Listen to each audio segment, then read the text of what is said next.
Alrighty, chameleon lovers, I have an order from dubiaroaches.com. This is who I've been ordering from most frequently these days, but I order from a variety of vendors. But I do have a discount link for you guys, so if you check out down below, you can get 15% off your first order with that link. Super handy, but there's tons of places that I like, so feel free to, ooh geez, check those out.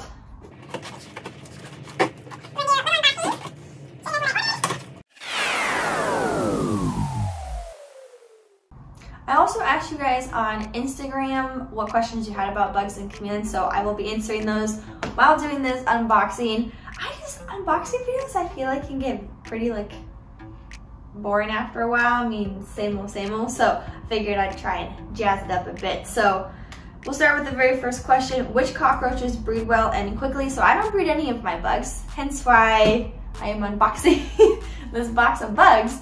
But Dubia roaches are probably the most popular roach species for chameleon keepers, and they're also super easy to breed. I'm just not the best resource to teach you guys how to breed bugs because I don't breed any of my bugs. There's the first question, and then we'll do a second question, then we'll get into this. Is it necessary to feed your chameleons bugs at the same time every day, or can it vary? Generally, you want to feed your chameleons in the morning. This way they're able to bask, eat their bugs, properly digest them, and then move on throughout their day. So it doesn't have to be like 8:02 every single morning, but it should definitely be in the morning hours. Anywhere from like 6 to, I guess, 10 a.m. would probably be good, but it also depends when you have your lights turned on. You don't want to feed your chameleon in the afternoon and evenings because that's not going to give them the time they need to digest. So there's the first couple of questions. Let's get into some bugs here. Oh, there's like tons of styrofoam. I don't think I've had styrofoam pieces in an unboxing before, so let's see how much of a mess we're gonna make. So first things first, whoop. Okay, we have my order of, well, they're all on the ceiling. Gross. Get off there. There we go. Okay, so first I have an order of 100 Dubia roaches. I got the size large, so I have all adult chameleons, so they are all on size large. If you had a baby chameleon, you would obviously want to order smaller sizes, but yeah. This is the first thing. They come in these little egg cartons. I actually will just keep my Dubia roaches in a container like this and then just throw my gut load in here, pick out the dead ones as needed. But yeah, just be careful. I learned the hard way from dubiaroaches.com that if you order more than 100 roaches, then they will send you a box like this. And then the roaches are just like free roaming, just climbing around. I didn't know this. So I ordered mine, and I'm like, I opened the box, and it was just like a scene out of one of my nightmares. And it was just like roaches. And I was like, ah! And so just like shut the box and yeah, never again. So now you only order 100 at a time, and that's okay with me. Okay, let's do some more questions here.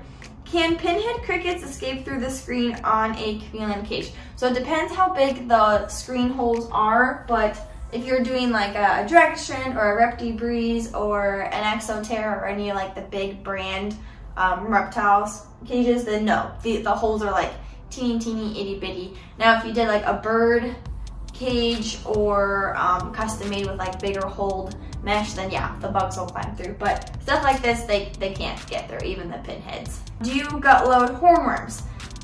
Yes and no. I use the gut load that comes with it. I will show you. Actually, my hornworms are sitting right here. I can see them. So I'll just show you guys now. So these are the hornworms. Set that down.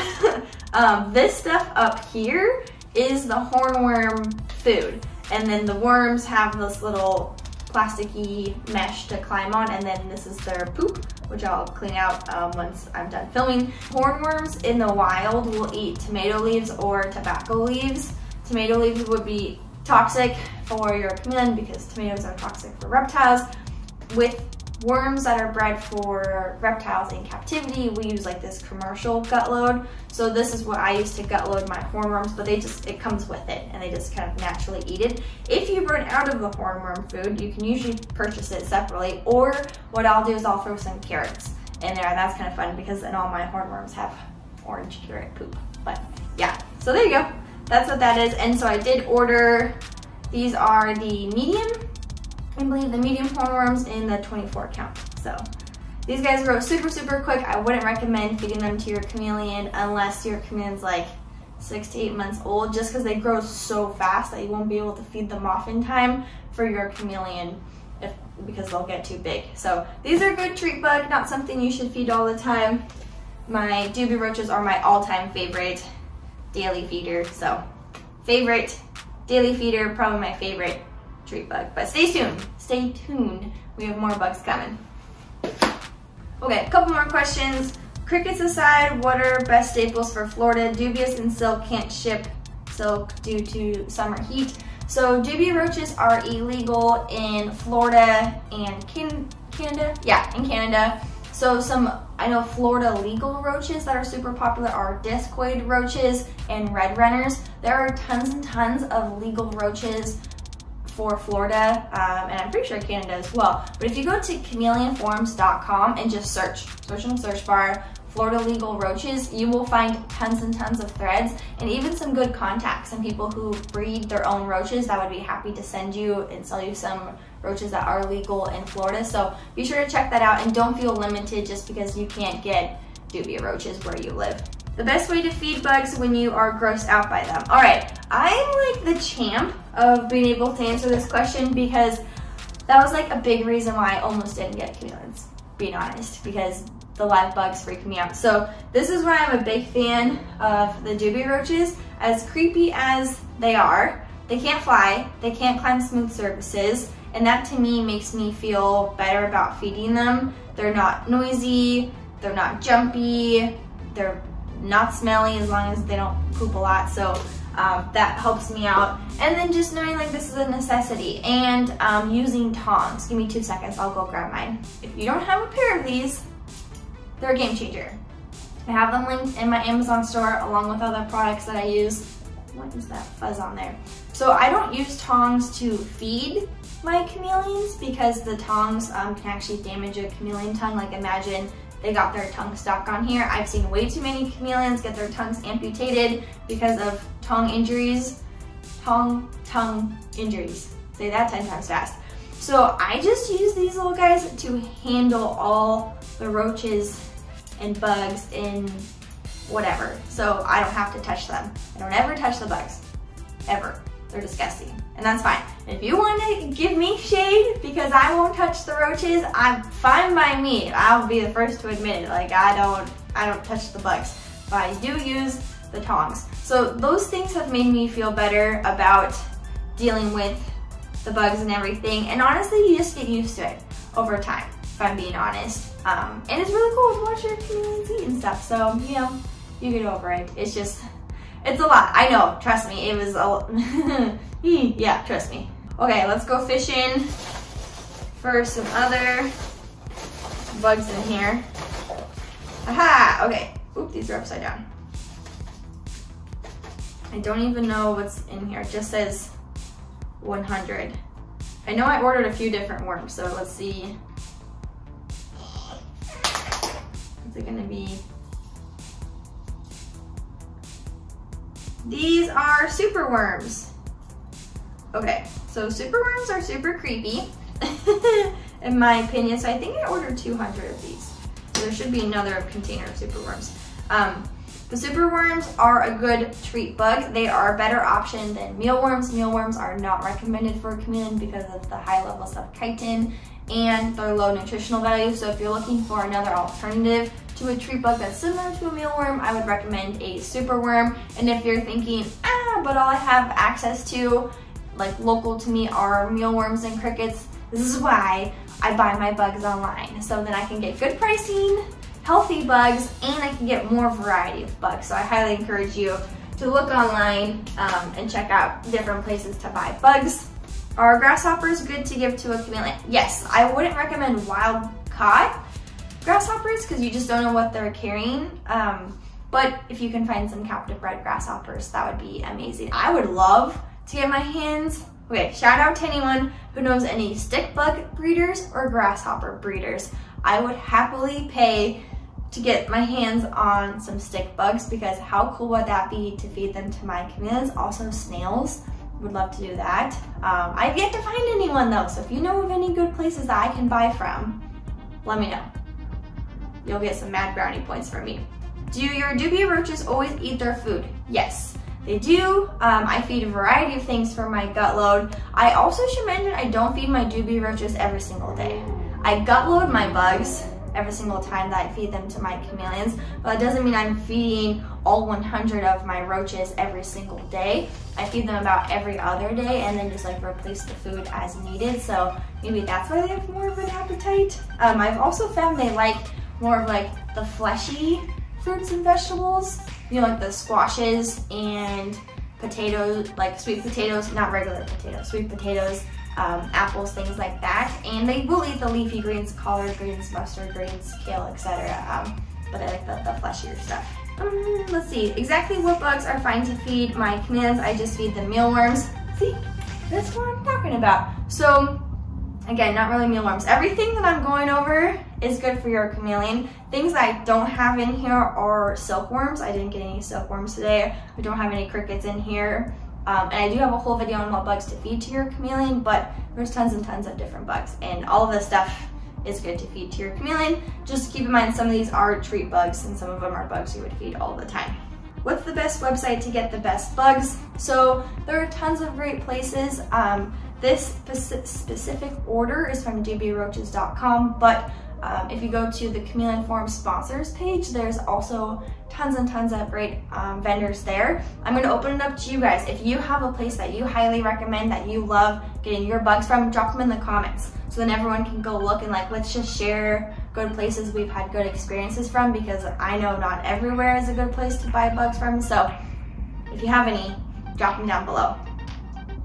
Okay, let's get into some more bugs. We'll get into some more questions. Okie dokie, what's this one? This one says 50. I don't know what I ordered 50 of. Waxworms maybe?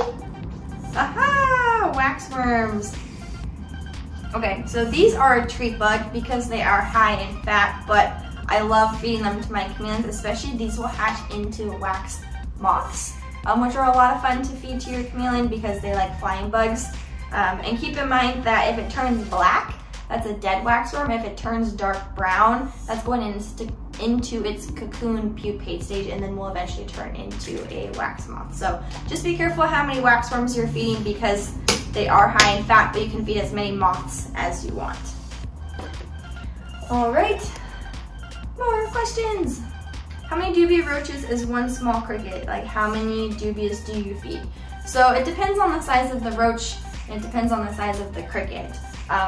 All of my chameleons are adults, and I feed them the large roaches, so I feed them anywhere from like 3 to 5 roaches at a time, and that's every like 2 to 3 days, but it depends, like, am I also feeding hornworms with it? Am I also feeding superworms with it? Am I also feeding some black soldier fly larvae with it?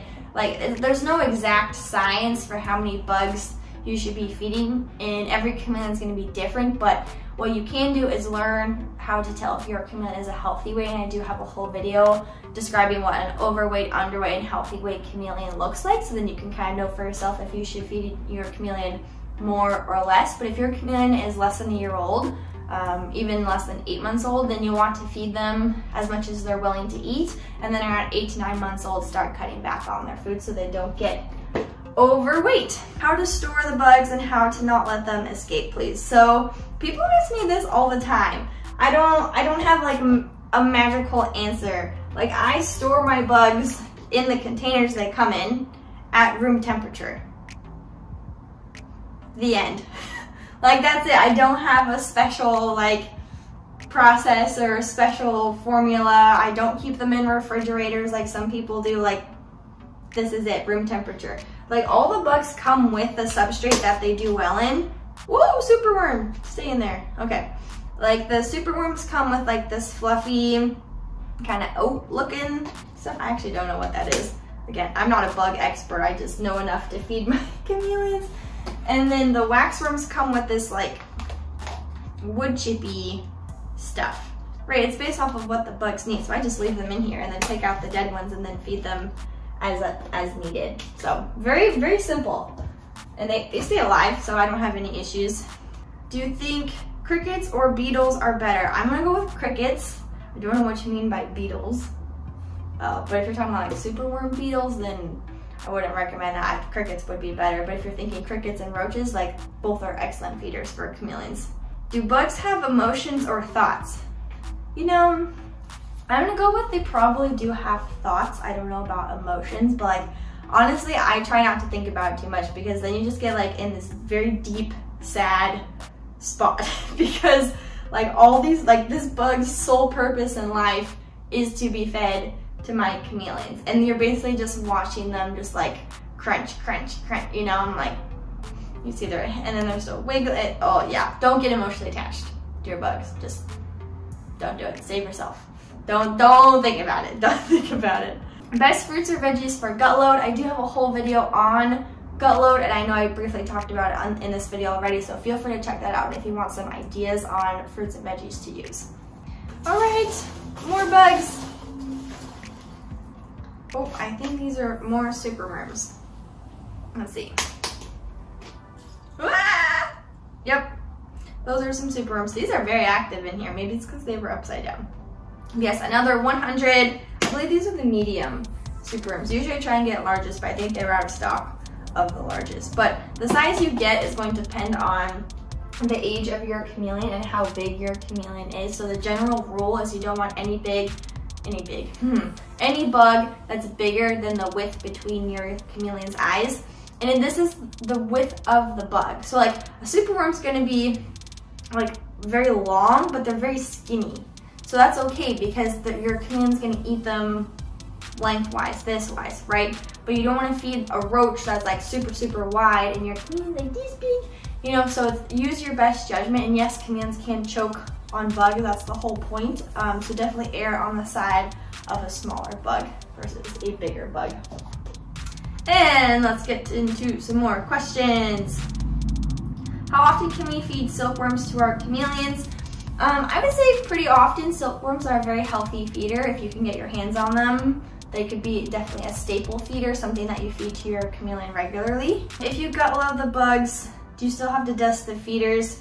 Your videos on YouTube have been helping me a lot. Thank you so much, I appreciate that. So yes, so when it comes to bugs, you have to not only gutload them, that's gonna be feeding them all the fresh fruits and vegetables, that's gonna be the inside of the bug, but then we also have to supplement them with, you know, calcium without D3, multivitamin, all that good stuff. That's gonna be the outside of the bug. And so the gutload is to help with the micronutrients, and the supplements are to help with any imbalances that come from these bugs. None of these bugs are bugs that your chameleon's gonna be eating in the wild, you know? So this is what helps keep those ratios, and I'm not gonna try and get into it in this video, but if you would love to learn more, feel free to check out my video on supplements. Okay, more bugs. Let's see what else we have in here.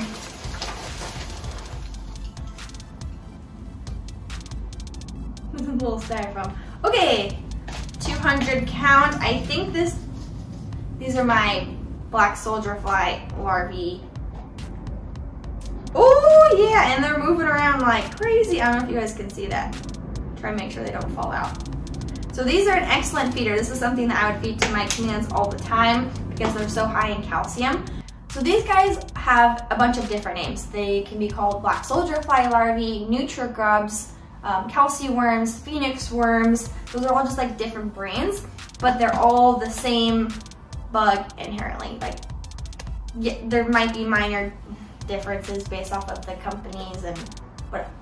If you want my two, they're the same, okay? They're the same bugs. These are excellent feeders. You can feed them as a larvae. You can feed them as a fly. Probably one of my all-time favorite feeders. The only thing is that they don't have a whole lot of protein in them, so I wouldn't feed just these worms, which is why I add in things like roaches, crickets, things like that that have high protein. So your chameleon, I wouldn't recommend just feeding these. But if you did like all these different bugs kind of spread out, then your chameleon's gonna have an excellent, excellent diet. What do you do with bugs that don't get eaten and actually gets too big for your chameleon? So any bugs that don't get eaten, so like you gut load them, you supplement them, you put them in a cup, you put them in the enclosure in the morning, your chameleon eats a few, but the nighttime rolls around and there's still a few left over. So I just take those bugs out and then I repeat the process. They get re-gut loaded, they get re-supplemented, I throw in a couple more so it's the correct amount, and then I feed them off to my chameleons again. So that's what I do. As far as bugs getting too big, so all of my chameleons are adults, and so I'm buying the same size bugs at this point. Like there's not a whole lot of variant, but I have been in a position where I've had baby chameleons. Neptune at one point lost interest in roaches altogether, so then they were growing maybe not the same rate he was, or the hornworms have gotten too big. So in that case, if the bugs have a long shelf life, then great, you know, just hang on to them. Like roaches, those suckers live very, very long time, so you can just wait till your chameleon catches up in size to the roaches. If your hornworms get too big, whatever you do, do not put them outside, okay? Hornworms are an invasive species. That's why they're illegal in the UK. So don't release any of your bugs into the wild. You know, you can feed them off to other reptiles, see if you have any friends who have reptiles, humanely euthanize the bugs. I don't know, whatever you do, don't put them outside though. And if the bugs get too big, you know, or if you buy a size that's too big, just wait for your chameleon to kind of catch up in size. So I think that's all of the bugs. Yes, and I've managed to not let any of the styrofoam get onto my floor. And I just want to say thank you guys so much for watching. Again, feel free to check out my link to get 15% off your first order.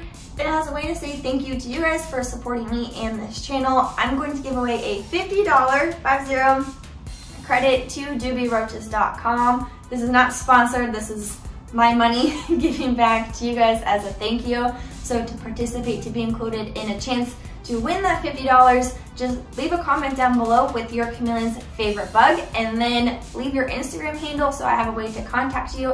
And then 72 hours after this video goes live, I will reach out to one of you guys, and then we'll work out something, you know, for me to be able to send you that $50. So thank you so much for supporting this channel. Thank you so much for watching this video. If you enjoyed it, be sure to give it a thumbs up. Leave me any questions or comments down below. Feel free to subscribe so you know when I post a new video. You follow Neptune and all my chameleons on social media at Neptune the Chameleon. Feel free to check out the description box below for links to my merch, Patreon, video one-on-one consulting with me. All that good stuff is linked down below. Otherwise, I hope you guys have a great rest of your day, and I'll see you in the next one. Bye!